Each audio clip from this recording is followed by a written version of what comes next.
Well, good morning, Uber Tuber Ubers and Tuberettes alike. It's a short talk at the park. This time, a real park with the old guy. Now, who would that be? Let's see. Gray hair, bald. I think we know who that guy is. It's a Saturday morning, and it's a beautiful day so far. Boy, yesterday the wind was ugly out here. As far as I understood the weather playbook, I guess we're heading into a cold spell coming up next week. Yeah, boy, that's all we need is more cold. Sometimes I think about that as an old guy. I think, there's a lot of homeless people out there. And what do they got? They got a blanket or something, and they're trying to tough it out there in the nighttime cold. Ugh. And, I'm beginning to feel it there a little bit. And so, as a genuine old guy, I'm feeling all this weird stuff in my body. Have you ever heard of something called neuropathy? Me neither. But until about 2 3 months ago, I never even cared what it was, and all of a sudden, it's real interesting. And so I looked it up, and it's exactly what I'm experiencing. It's just if you can imagine, you roll over at night and you sleep on your arm the wrong way or something, and your hand wakes up and it's all pins and needles or whatever. I remember one night I woke up and my hand was on my chest like this, but it was so numb I couldn't feel it, and I thought, oh, there's somebody in my bed with me. I couldn't even feel my own hand. And well, it's a little bit like that with that tingly, the people call it pins and needles. Well, when you got that thing going on in your hands and your feet, it gets a little weird when it's in your feet because you can't hardly feel the ground anymore. So I looked it up on the old algorithm here. Google Schmoogle says that neuropathy, it's typical that these kind of things, and it's a nerve thing. So I've decided it's a Saturday. It's time to go down to the friendly health food store. I like to go to Natural Grocers, and that's a little free ad. I guess they'll send me a huge endorsement check at some point. Waiting on that one. And anyway, B vitamins is important, and there's other stuff too. Something called PEA, and don't ask Google what that is because it's going to tell you it's a P. No, PEA. It's a chemical thing, and there's another one called ALA, and it's all over the map. And so I thought, well, I'm gonna first dose up on some good B vitamins, niacin, and things like that, and see if I can get any results. And then there's a group in town here somewhere called Arctic Labs, and they'll do either cold or hot. And I'm thinking I'm interested in hot. And what I've been thinking about for weeks now is like what I really need is a hot tub, nice, yummy hot water that's kind of bubbling around to kind of loosen up those muscles in the legs and the calves and the thighs and stuff. It's just like so weird having muscles that when you tell them, relax, will you? Relax. And they kind of go, I tell you, that's what it's like getting old. And, people gave me a heads up warning for years. And you know what I did? I kind of said, hey, look, there goes Elvis. I didn't want to talk about it. I didn't want to think about it. Well, it'll catch up with you. Things do catch up with us. Hey, today I'm making another one of my little low-level endorsements for you to go watch. I shared this over to the Flossbook crowd. And by the way, you can follow me on Facebook, but I hardly have anything to do with that algorithm anymore, although I will. Today I sent in the shared video, and I'm going to tell you what it is too, because if you're looking down below for HTTPS to find that thing, good luck on that. I'm an old guy and I don't know and I don't care how to do it. Thank you. If it's digital, it's evil. And so anyhow, this guy's name is Chase Hughes, and the title of this video is called Manipulation Playbook. Pay attention. 20 Indicators of Reality Control. So what he's talking about is how to recognize a psyop. And by golly, we are involved in psyops in our world, aren't we? Just look around, listen to what's being said or not said. That's one of the things I really look for or listen for is the quiet spots, the things that are not said. And one of the things I really liked about this guy, Hughes, is that he said over time, when things have gotten bad and things have gotten crazy, it's not the loudest voices, it's not the shrill voices, it's not the lunatic people standing on top of buildings shouting.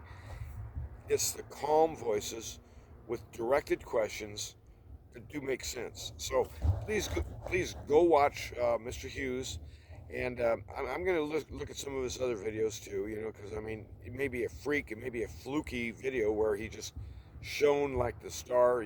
But anyway, check that one out. Manipulation Playbook, because we are being manipulated as we speak. So at any rate, I was thinking on a Saturday morning, you got things you like to do. Well, guess what? I'm going to make me a list, and I'm going to keep track, and I like to check them off down the way as we go.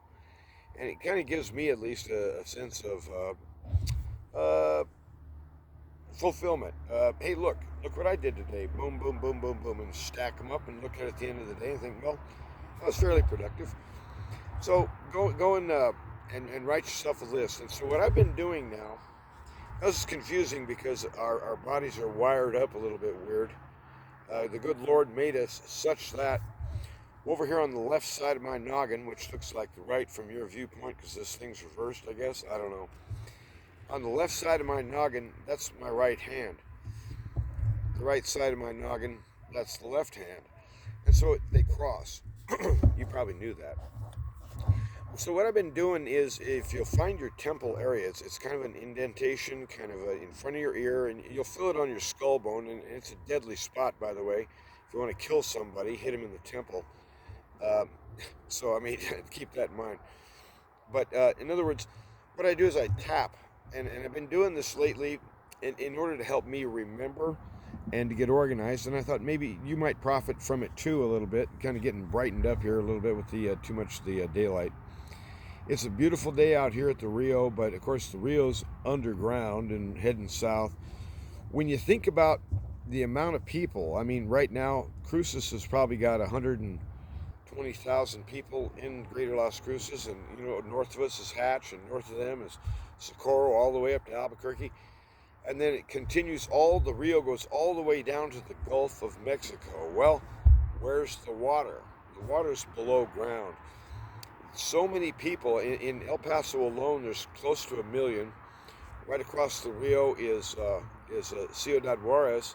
There's probably another 1.2 or 1.4 million there. Where do you think their water's coming from? They're pulling it up out of the ground by wells. Net result, the water table is dropping.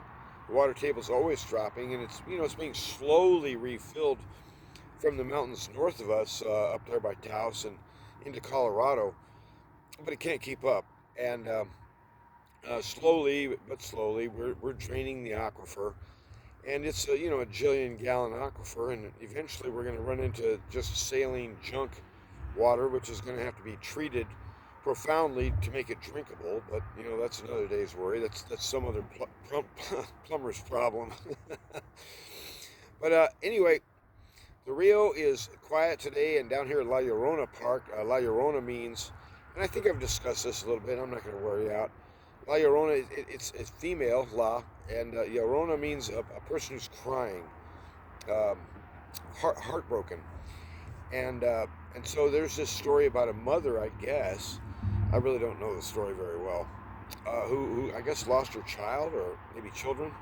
Anyway, it's kind of a wraith, kind of a ghost that some people claim that they've had either visions of or whatnot. And frankly, I don't really pay too much attention to that sort of thing. Anyway, they named this little park out after it called La Llorona. And today it's nobody's down here. But a lot of days you'll see families down here, little kids scooting around, when it warms up, and maybe playing volleyball, or if there's water in the river, they're out playing in the water sometimes. The thing only runs 2 feet deep. And but it's a beautiful, quiet, blue-skied morning, and I just thought I'd come down and chit-chat with my friends a little bit. Hey, thank you for tuning in, and thank you for watching. You've been some faithful friends, and I do appreciate being able to, when you communicate with people, you want to have somebody on the other end, on the receiving end. You don't want to just be, barking at the air.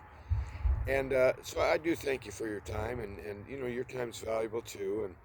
And so the thing is, I just wanted to kind of pass that on to you as well.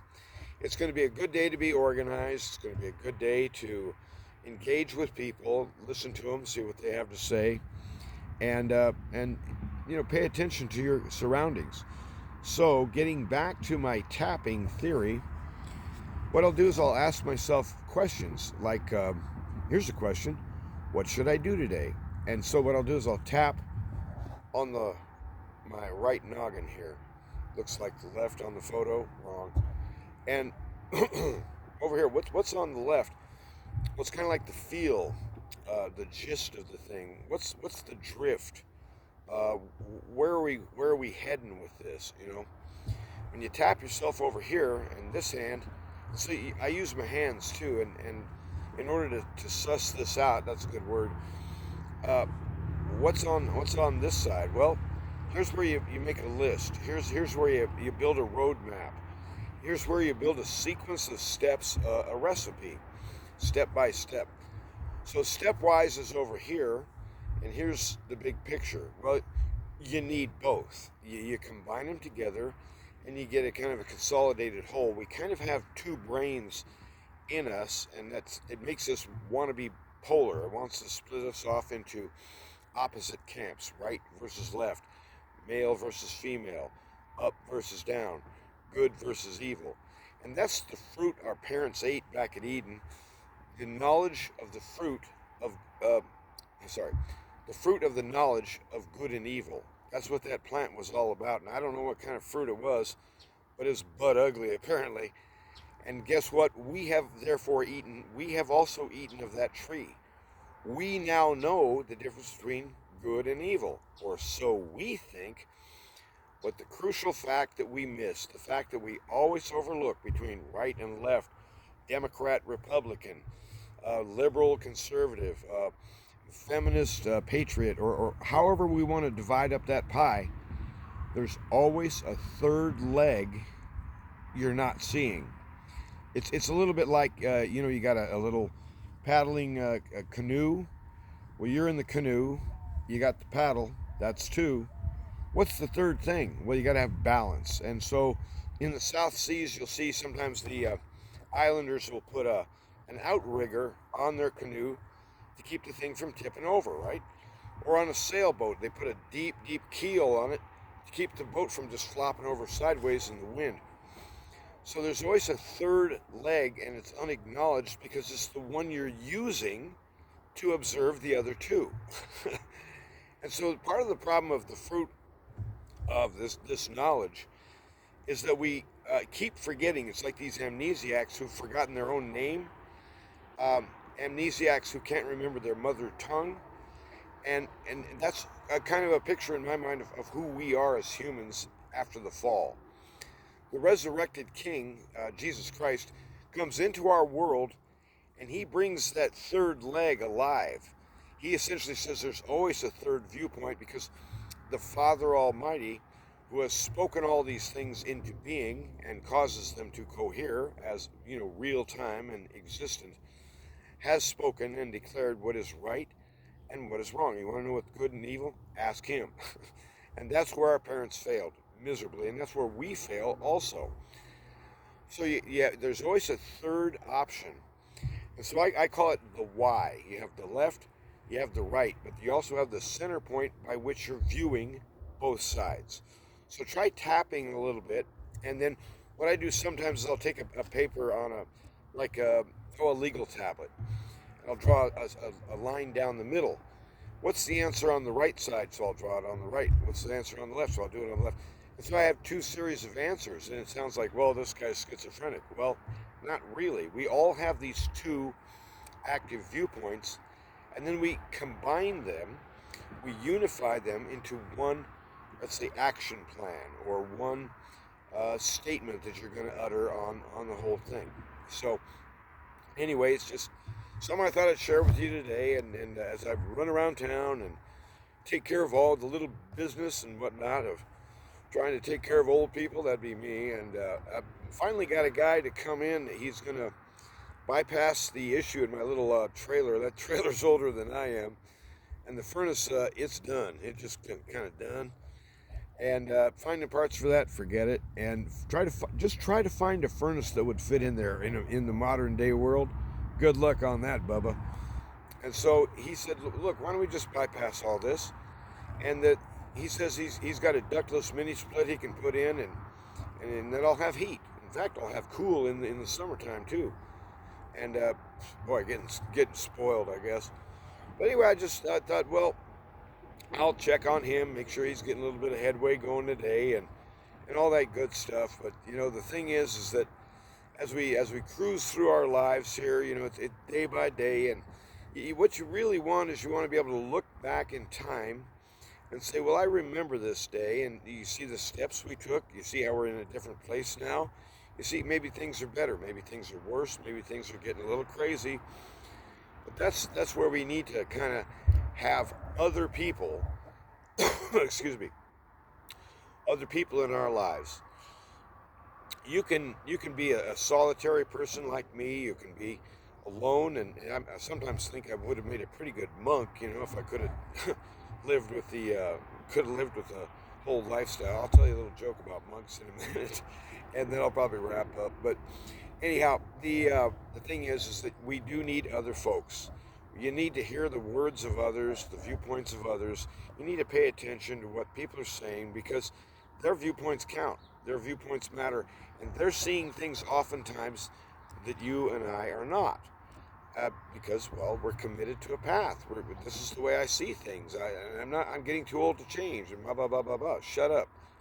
Just shut up and listen. Listen, and then speak. So I just thought I'd kind of share some of those things with you today, and I'll end today's video with the story about a monk.